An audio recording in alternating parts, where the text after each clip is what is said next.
have another interesting person here. He's not a Sharia man, but he had a long experience in the industry. He was in the banking industry for many years as a senior general manager in Hong Leong Bank. And then he was the Deputy Director General of Maju Ikan at that time, and government department. He was also in statistic department before. And interestingly, after that, he migrated to Turkey for 18 years, which he was the pioneer to export proton saga to Turkey.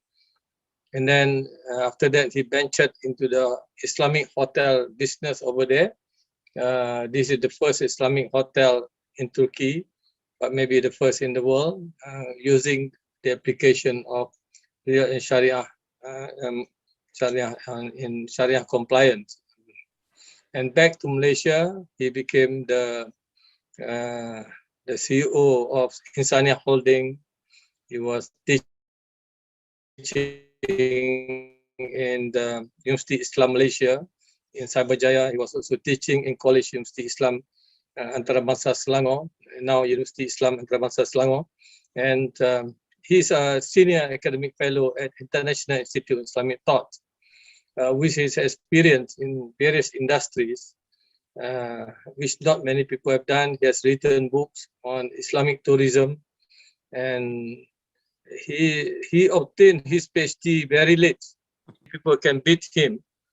And after getting enough experience in industry, he did his PhD on Maqasid Shariah in application to Maqasid Shariah application to strategic management. You can't. He will brief you on that, inshallah. So this is the kind of people that we need, and for you to understand more, because if you are in the industry, you will have to know how Maqasid Shariah is applied in industry. So without further ado, I wish to call upon Professor Dr. Shayya'a to deliver his lecture today. Welcome, Dr. Shayya'a. Assalamualaikum warahmatullahi wabarakatuh. Bismillahirrahmanirrahim. Alhamdulillahi rabbil alamin. Wassalatu wassalamu ala ashrafil anbiya'i wal mursalin wa ala alihi wa sahbihi ajma'in. Alhamdulillah. Thank you, Brother Professor Dr. Jamil, for these 5 weeks lectures for every Saturday beginning today. I want to discuss with you the structure of my lectures. For today, part 1, basically, it's just an introduction in the sense that why we should integrate knowledge today. Who is this culprit who disintegrate knowledge with the values of God? So we'll discuss on that. And also we will try to discuss whether the existing system of regulation of laws able to save human rights. We will discuss that under United Nations study, United Nations declaration, and so on.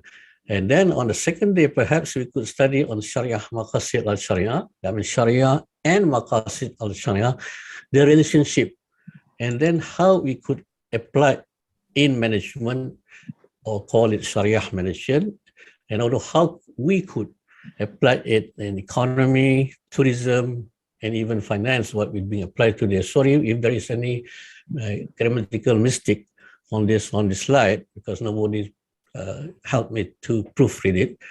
But anyway, this will be able for us to understand on the second part. On the third part, we will try to look Maqasid Al Shariah as a strategy. This is very important. When we talk of Maqasid Al Shariah, it is basically its ultimate objective of Sharia. As a strategist or in business world, we're looking into the long-term objective. So how Maqasid Al Shariah could replace the existing secular strategy, which is based basically on profitability. Maqasid Al Shariah looking beyond that, Maqasid Al Shariah is my ultimate objective of Sharia. I mean, the Sharia, as what Brother Professor Pasal mentioned, that is this, what I call a long-term objective, in that sense that Sharia is Islamic law. So anyway, that is a third section, I mean on the part 3. And then we try to look at how Maqasid Al Shariah creating a new stream of Islamic economy. It is entirely diverted from the existing conventional economy, where you can see the conventional economy putting God aside. Everything is profitable. Everything is commercial. Nothing to do with God. Nothing to do with human. So Maqasid Al Shariah creating a new stream of Islamic economy. I'm looking at overalls. I don't go to detail. As a strategy, we're looking at overall element, overall direction, so that we're able to move toward that direction. So the last of my lectures, perhaps, we try to future outlook of humanistic Sharia society. Today, if you ever came across these elements of Society 5 advocated by the Japanese, that with artificial intelligence to create Society 5. So in that case, I worked through the Society 5 advocated by this Japanese government as well as Japanese industry. We tried to replace it as a Muslim to have a humanistic Sharia society. It's very important, rather than Society 5, which they are advocating now. Okay, these are the structure of my lesson for this next 5 weeks, yeah? At the end of this lecture, so before going to that, at the end of the 5 weeks lectures, you will be able to understand Maqasid Al Shariah as a strategy. You will be able, sorry, my spelling here, you'll be able to understand that Maqasid Shariah is creating a new dimension of Islamic economy. These are the biggest opportunity, as you can see that Islamic banking, in the industrial halal industry, now to Islamic tourism, they are creating a new dimension of Islamic economy, giving opportunity to all the Muslim and non-Muslim alike. They are the replacement of a conventional economy at present. And the third, we hope that you'll be able to integrate this revealed knowledge, because Maqasid Al Shariah is a revealed knowledge, and with the circular knowledge and with the work process, and to come out with a Islamic economy or Islamic commercial, Islamic management and so on. At the end of these 5 lectures, this is the you'll be getting. I hope that all of you will be able to finish these 5-week lectures. Perhaps you will understand, as we understand that, as Abu Bakr said, without knowledge, action is useless. If we do something without knowledge, it's useless, isn't it? Without knowledge, action is useless. Knowledge without action is futile. I mean, your knowledge without action, you have all the knowledge, but you just sleep, do nothing, it's futile. So this I'll say now, Abu Bakr say, okay, just to recall us. So this is an end of the lecture we hope to achieve. Okay, as I mentioned earlier just now, that this introduction today, I'm trying to discuss with you to recall this secularism, how this secularism has diverted or make our thinking today in the government, in the commercial industry, even in our individual society, that everything, nothing to do with God. This is what secularism is about. So we can see here, this secularism, the dichotomy of knowledge existed, and dichotomy of work also, work process, nothing to do with God.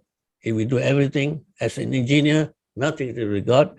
If we are academician, we try to introduce new knowledge, nothing to do with God. These two important element that exists of secularism.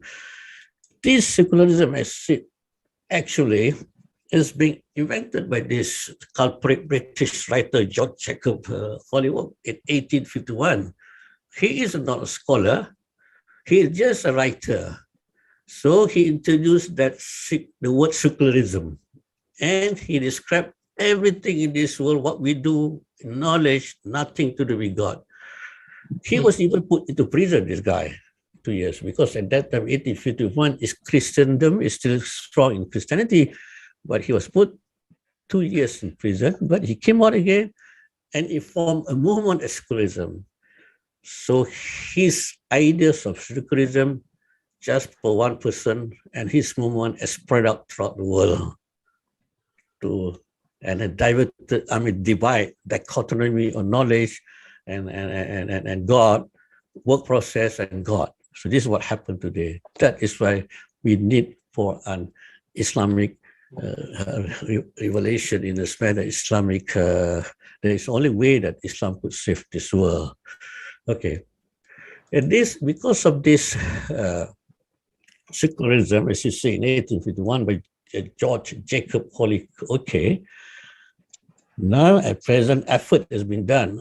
I do not know worldwide, but I know in Malaysia, the effort by Islamization by Professor Al-Najib Al-Attas in 1978, he introduced the concept of the ideas of Islamization to Islamize all the knowledge.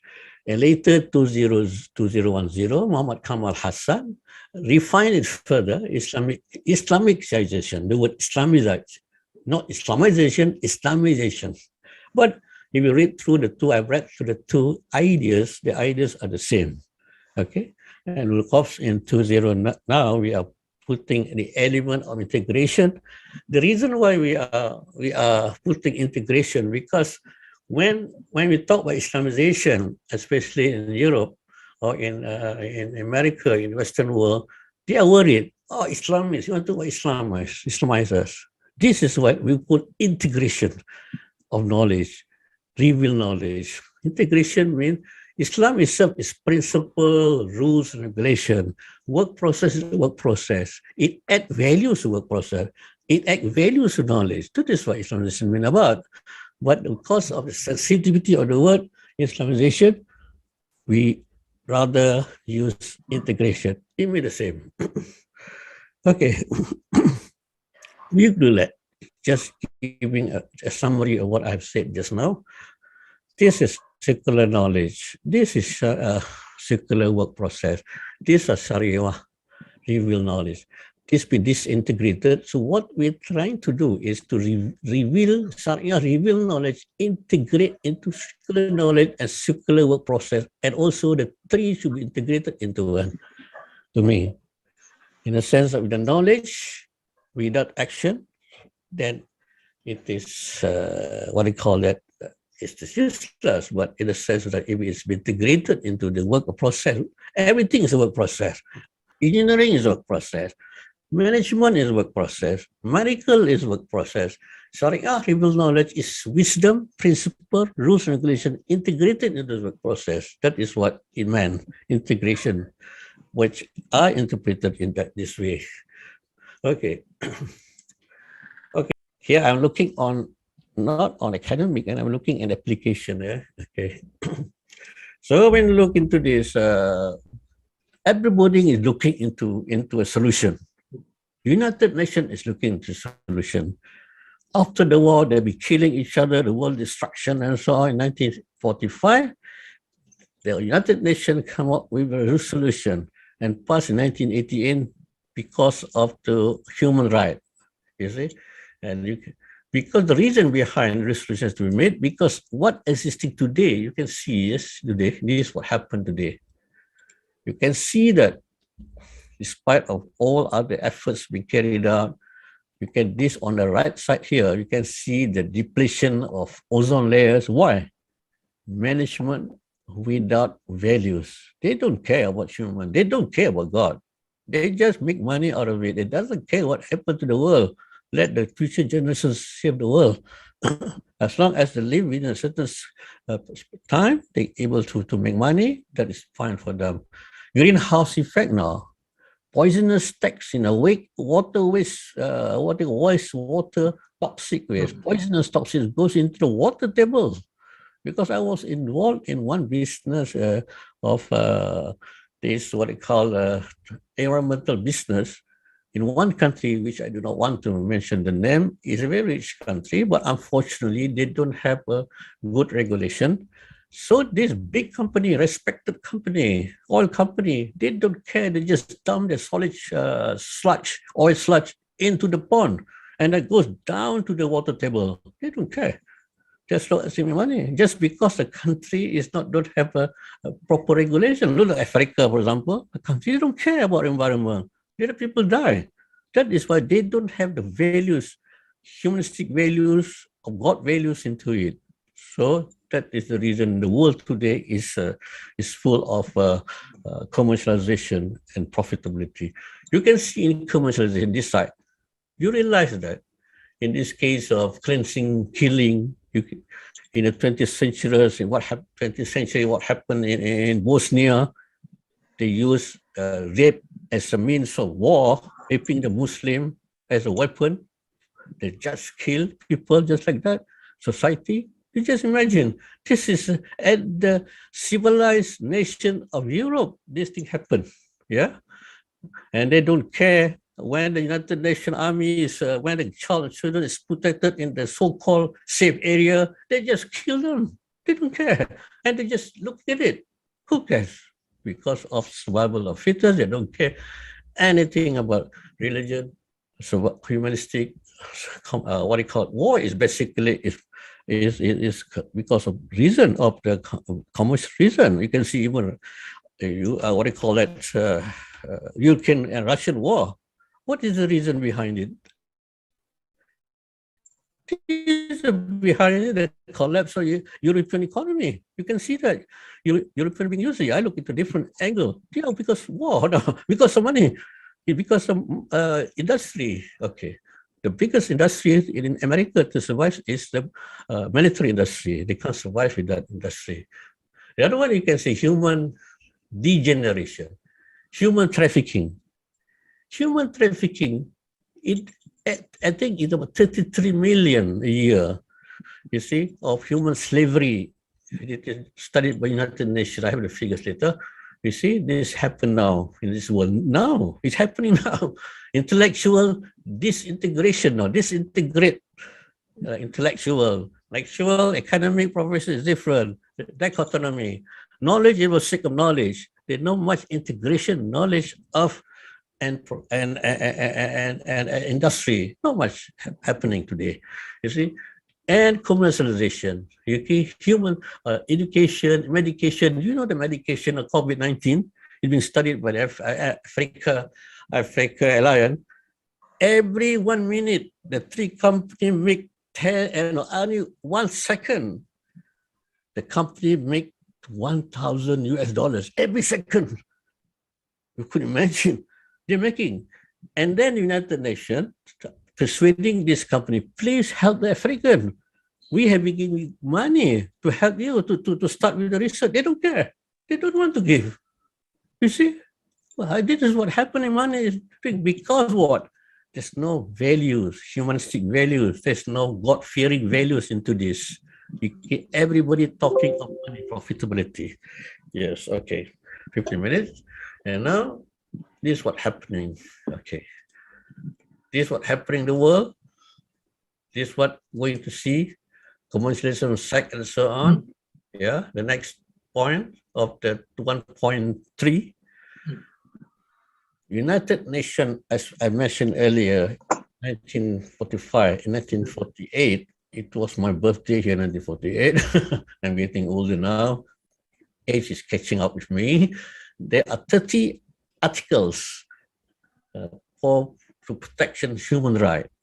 I just give you just remember December 1948. You just later on, you just do your own finding or research. This is what happened. They try to do the concept of dignity, liberty, protection, human rights. trying to making members to put values into the management and so on, but they fail in that way. You can see the basic concept, Human Rights Declaration 1948. You can look into the internet, you can get it there, what is happening. And what happened now today? They ask members, please make certain regulation, please, value added dignity, liberty, equality, and so on. Please, the right of everybody to live and so on. They've persuaded members country since 1948. What happened today? Unfortunately, social human degeneration happening globally. Nothing happened. Nobody bother. South Africa, every 4 minutes, one guy being raped. Imagine. 1, 2, 3, 4 minutes. Yeah. USA, every 1 hour, 21 being raped. This is done by United Nations, what they call this study. Sweden is the highest reported cases of rape every 100,000. 69 people just being women being raped because commercialization, because of they don't care about the society, is it? And this is what's happening. That where Islam should come in, we are the people to assist. And look at other aspects. Now the sex, slavery, and so on. Yeah. Now we look into this alcoholism. Every 10 seconds, worldwide, one person die. One person died. It was studied by the United Nations WHO in 2012.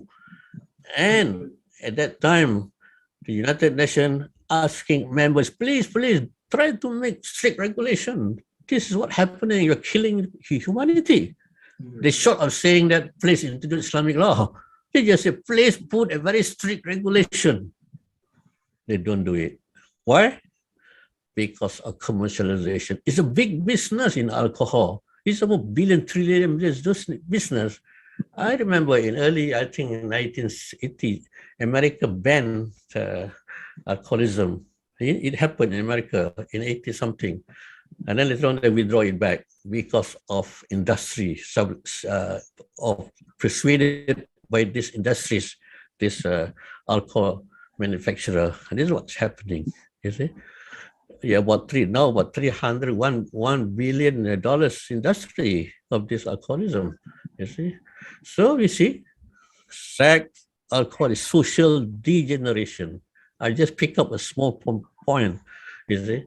This alcoholism, you can see, the death is much, 5.9% death globally, yearly, compared to HIV/AIDS. Is only 2.8%, tuberculosis 1.7%, and violence 0.9%. That means the highest death in this world due to alcoholism. Okay, now what is the solution? The solution is the Muslim is supposed to take the challenge because we are the best ummah, you see. We are the best ummah brought for this mankind. Brought to this world to save mankind. We have no alternative because the reason behind it, we enjoin what is good and forbid what is wrong. And the most important thing, we are being brought to this world to save the world. So we have been given Quran, we're given the operational parts of it by the Prophet Muhammad SAW, the Sunnah. When I look at Sunnah as the operational part of principle, wisdom of the Al-Quran. You see, it is not just a theory. People talk of Quran as a theory, it's philosophy, I disagree. It is a wisdom, principle, and rule regulation. Okay, you can read. Prophet is last sermon. He said that I left behind you Quran and Sunnah. Quran and Sunnah for you to follow, and you will never be straight. You see, okay. As we know, the Quran is the mothers of all knowledge, isn't it? Ummatul Kitab. That means whatever we do, research, principles, we should start from the Quran. Because it's the mothers of knowledge, Allah says. Okay, this is important. And the other one aspect is that the messenger, of course, is the best, he bring mercies to the world, It also is excellent characters and so on that we should follow. You see, and this is what we said. And you can see the Quran itself. If I give a summary of it, the Quran consisting of very simple chapter, 6,266 verses. You see, and then we have what do you call 144 chapters. We have 350 consisting of verses relating to rules and regulation, and 70 verses relating to munakahat, regulation of what they call it, fake munakahat, the family laws, marriage and so on, fake muamalat 70, fake other fakes 70. So we can under 40 verses work. That is, this is with ibadat versus laws 70, ibadat is worship is on 40. So they are basically full of rule regulation and also wisdom inside there for us to follow and implement it in the modern world, in the world today. I don't call it modern world, I call it Jahiliyyah world today. It's full of Jahiliyyah. And then we can see back. Just give a summary. You see, another 5 minutes, perhaps 150 minutes, we can open some discussion.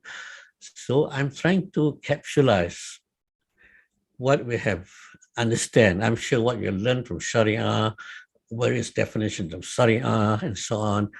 I just try to capsulize it for us to digest it, easier for us to digest, remember, so that we be able to understand better in whole perspective, because we're looking at strategies. When you are managers or you are the leaders of the nation, you must understand this overview of Sharia for you be able to give direction to your subordinate. If you don't understand the whole view of the Sharia, you read a small portion of it, then it's much, I mean, I don't say it's difficult to go toward proper direction, because the detail of it could be undertaken by an expert. As a strategist, you must understand Sharia. What is Sharia actually? It's very simple. Sharia, when people say Islamic law, yes, Islamic law. I would rather put it in the ways that Sharia is commandments of Allah in all human activities in this world. Commandments of Allah in all human activities. Very simple.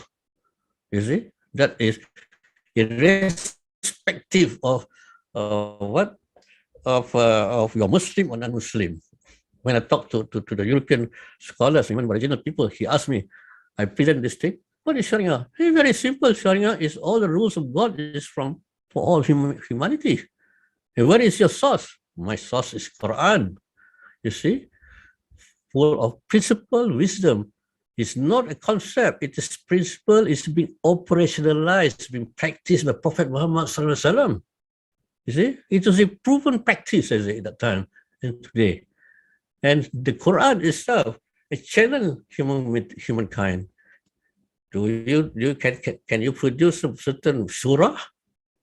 Gather all of you, gather surah better than Quran. And certain verses, I think Surah 5, Surah Al-Ma'idah, Ayat 50, if I can remember, if they correct me, Allah says to us, do you want to follow Jahiliyyah law? Can they make a better system or laws better than Allah? He challenged us. And I also said to this guy, my professor from Europe, regional conference, can you see better than that? You look at the American, I look at the United Nations, all of them, it fails to save the world today. So this our source. We have a written source, I said. And we have written practices as role model too here, that to give us the commandments of Allah. And the commandments of Allah consisting of this category on the right. First is Aqidah. Human being must have some belief in it.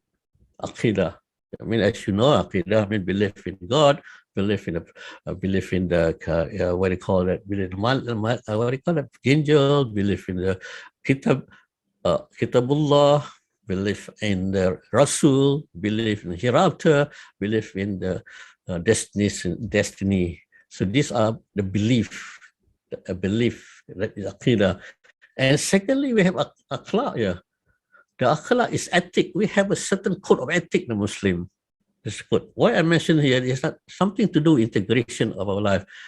Ethics. We have the ethic. The way we dress is ethical. We have some dress for women, some dress for men, and the same. We have certain ethic in how we talk, take care of parents, and how we talk in social gathering and integration. We have some ethic, code of ethic in Islam.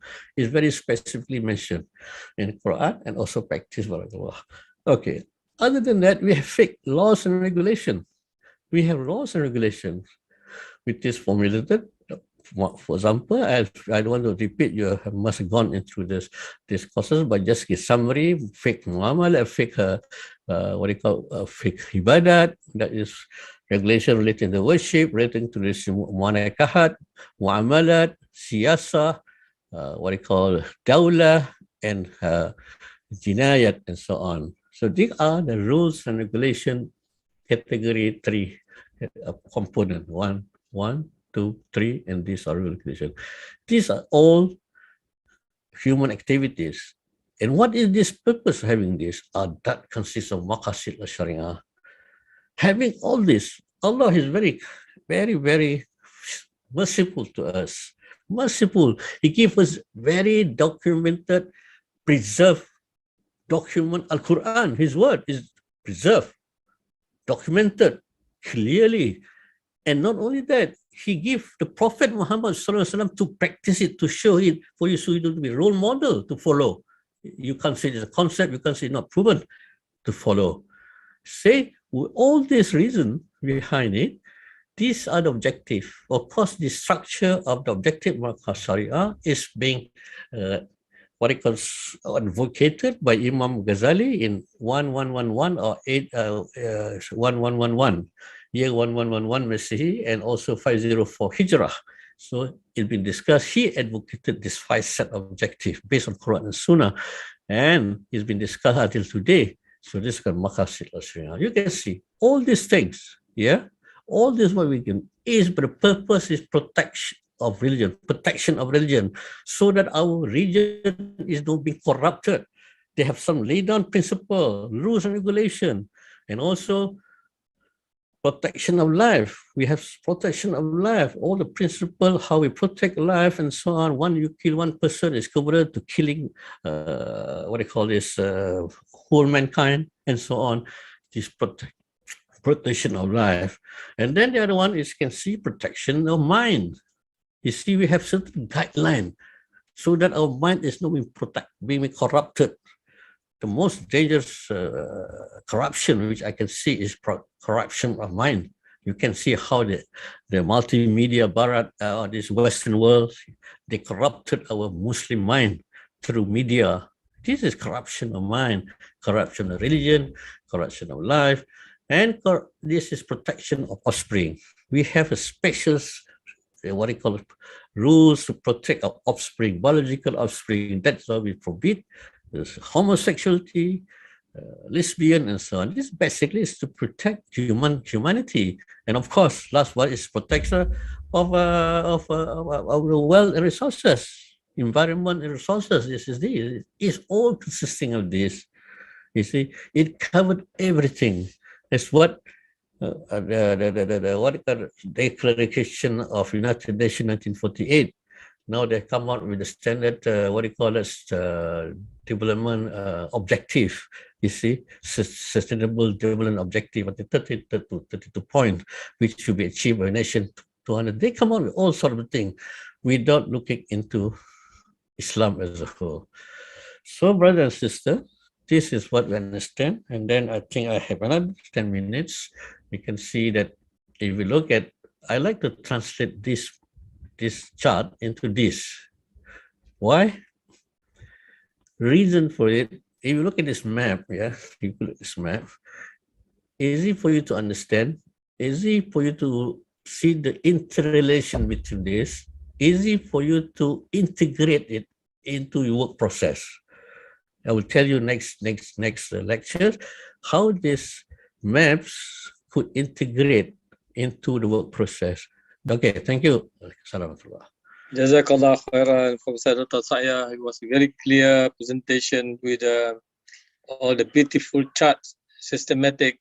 I hope you will be able to share with the participants this slide and easier for them to look the overall picture of what Maqasid Shariah is.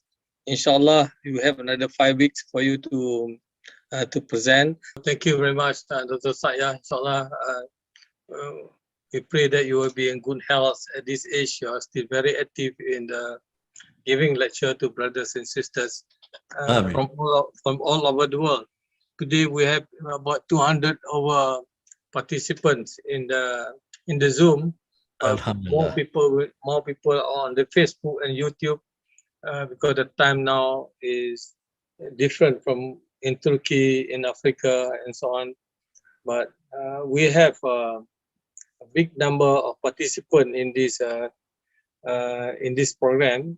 In the YouTube, is about 80,000 are viewing the YouTube.